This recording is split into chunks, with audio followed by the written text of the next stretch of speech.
Кыскача айтканда, АКШдагы президенттик шайлоо системасы бир канча обочолонуп биздикинен башкача иштейт. Биринчиден булардын кандидаттары партиялардан тандалып, бир жыл бою партиялардын ичинен тандалып чыгып, жыл акырында август-сентябрь айларында акыркы улуттук деңгээлдеги шайлоого ошо партиялардын атынан бир-бирден кандидаттар чыгат. Белгилүү болгондой, Америкада эки чоң партия бар: республикачылардын партиясы жана демократтардын партиясы.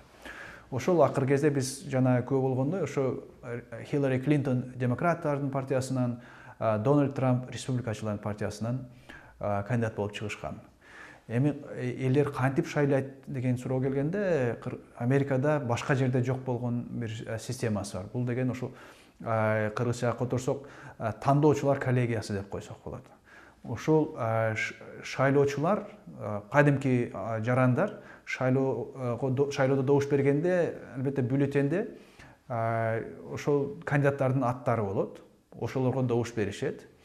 Бирок чындыгында ал берилген добуштар ар бир штаттагы, Америкада 50 штат бар эмеспи? Ошол ар бир штаттагы тиешелүү партиянын тандоочулар коллегиясынын мүчөлөрүнө берилет. Алалы мисалга Пенсильвания штатын алып кое алсак, ал жерде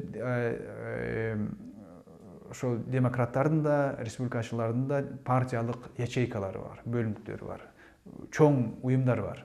Ошол ар бир өздөрүнүн кандидатынын аркасына ошол демократтардын партиясы, мисалы үчүн Хиллари Клинтондун астына бир 20дай тандоочуларын бекитип берет.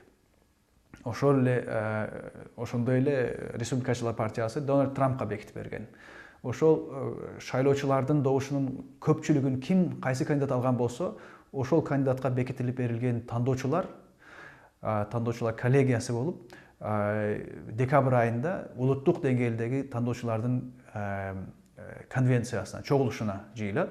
Ошол жерде анан алар акыркы добуш беришет. Конституция боюнча, закон боюнча президенттик тандоодогу акыркы чечим ошол тандоочулардын конвенциясында, чогулушунда чечилет.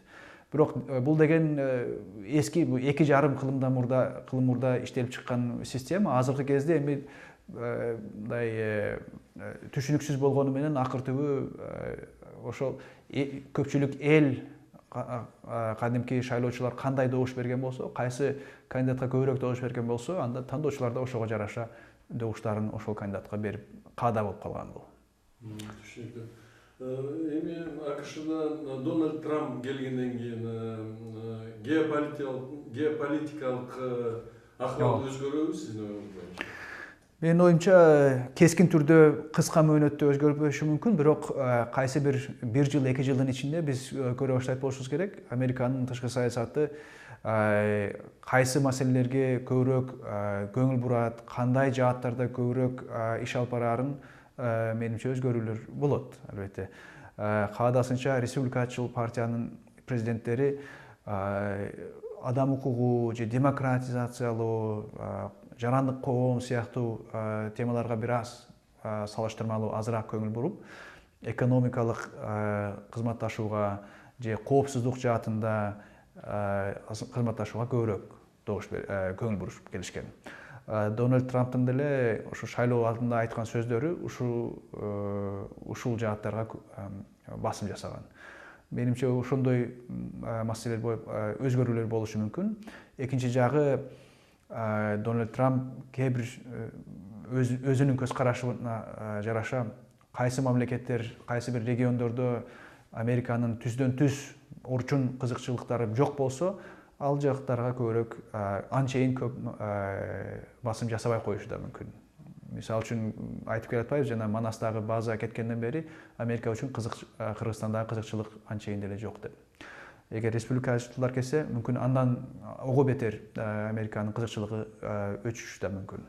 Бирок ал деген бир жагы. Экинчи жагы эми албетте геосаясий, геоэкономикалык кызыкчылыктарды алып карасак, мисалы үчүн ошол эле Кытай менен, Америка менен, Индия менен жана башка ушундай биздин төгөрөктөгү чоң мамлекеттер менен байланыштарына караганда, мүмкүн Кыргызстандын ошо географиялык, геополитикалык жагынан мааниси дагы да зор болот.